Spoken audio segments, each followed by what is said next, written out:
ಯಾರು adventure sport ಮಾಡಿದ್ದೀರಾ? ಮಾಡಿಲ್ವಾ? ಮಾಡಿ, ತುಂಬ ಚೀಪ್ ಇದೆ. ಆಧಾರ್ ಕಾರ್ಡ್ ಅಪ್ಡೇಟ್ ಮಾಡ್ಸಕ್ಕೆ ಹೋಗಿ ಹೇಳ್ತೀನಿ, ಒಳ್ಳೆ ಮಜಾ ಇದೆ ಅದು.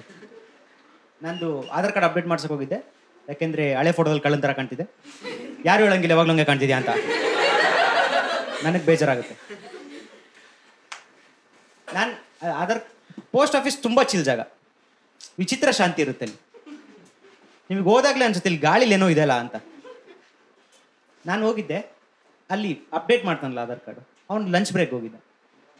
ಬೆಳಗ್ಗೆ 9:00 ಲಂಚ್ ಬ್ರೇಕ್ ಹೋಗಿದ್ದ. ನನಗೆ ಯಾವಾಗಲೇ ಗೊತ್ತಾಯ್ತಿಲ್ಲ ಏನೋ ತಪ್ಪು ನಡೀತಿದೆ ಗುರು ಅಂತ. ಅವ್ನು ಬಂದಮೇಲೆ ನಂದು ಫೋಟೋ ಅಪ್ಡೇಟ್ ಮಾಡಿಸ್ಬೇಕಲ್ಲ, ಅಲ್ಲೊಂದಿಂದ ವೈಟ್ ಸ್ಕ್ರೀನ್ ಇರುತ್ತೆ, ಅದ್ರ ಮುಂದೆ ಹೋಗ್ಬಿಟ್ಟು ನಿಲ್ಲಿಸ್ತಾರೆ. ನಾನಿನ್ನ ನಿಂತ್ಕೊತಾ ಇದ್ದೀನಿ, ಅಷ್ಟೊತ್ತಿಗೆ ಫೋಟೋ ತೆಗ್ದ್ಬಿಟ್ಟು. ನಿಮ್ದೆಲ್ಲ ಫೋಟೋ ಹೆಂಗೆ ಬಂದಿದೆ ಗೊತ್ತಿಲ್ಲ ಆಧಾರ್ ಕಾರ್ಡಲ್ಲಿ, ನಂದು ಕ್ಯಾಂಡಿಡ್ ಫೋಟೋ ಬಂದಿದೆ ಈ ಸೈಡಿಗೆ ನಿಂತ್ಕೊಂಡ್ರೆ. ನಾನು ಡಾಕ್ಯುಮೆಂಟ್ ವೆರಿಫೈ ಮಾಡ್ಬೇಕಾರೆ ಬೈತಾರೆ, ಸರ್ ನೀವಲ್ಲ ಅಂತ. ಸರ್ ಈ ಸೈಡಿಂದ ನೋಡಿ ಸರ್, ನಾನೇ ಇದ್ದೀನಿ ಈ ಕಡೆಯಿಂದ, ಕರೆಕ್ಟಾಗಿ ಮ್ಯಾಚ್ ಆಗುತ್ತೆ. ವಿಚಿತ್ರ. ನನಗೆ ಇನ್ನೊಂದು ಕಾಯಿಲೆ ಇದೆ, ಹೈಪರ್ ಹೈಡ್ರೋಸಿಸ್ ಅಂತ. ಅಂಥ ದೊಡ್ಡ ಕಾಯಿಲೆನೂ ಅಲ್ಲ. ಇವರಾಗಲಿ ಯೋಚನೆ ಮಾಡೋಕೆ ಸ್ಟಾರ್ಟ್ ಮಾಡಿದ್ರು ಹೆಂಗೆ ಫಂಡ್ ರೈಸ್ ಮಾಡೋದು ಇವ್ನು ಉಳ್ಸೋಕ್ಕೆ ಅಂತ. ಕೈಯಲ್ಲಿ ಬೆವರು ಸ್ವಲ್ಪ ಜಾಸ್ತಿ ಬರುತ್ತೆ ಅಷ್ಟೇ. ನನ್ನ ಕೈಯಲ್ಲಿ ಬೆವರು ಜಾಸ್ತಿ ಬರುತ್ತಾ, ಅದಕ್ಕೆ ನಂದು ಬಯೋಮೆಟ್ರಿಕ್ ಅಪ್ಡೇಟ್ ಆಗ್ತಾ ಇಲ್ಲ. ನಾನು ಚಿಕ್ಕ ವಯಸ್ಸಿಂದ ಟ್ರೈ ಮಾಡ್ತೀನಿ, ಆಗ್ತಾ ಇಲ್ಲ. ಅವ್ನು ಈಗೋ ಮೇಲೆ ತೊಗೊಂಡ್ಬಿಟ್ಟಿದ್ದ, ನಿಂದು ಇವತ್ತು ಅಪ್ಡೇಟ್ ಮಾಡಿ ಕಳ್ಸೋದು ನಾನು ಅಂತ.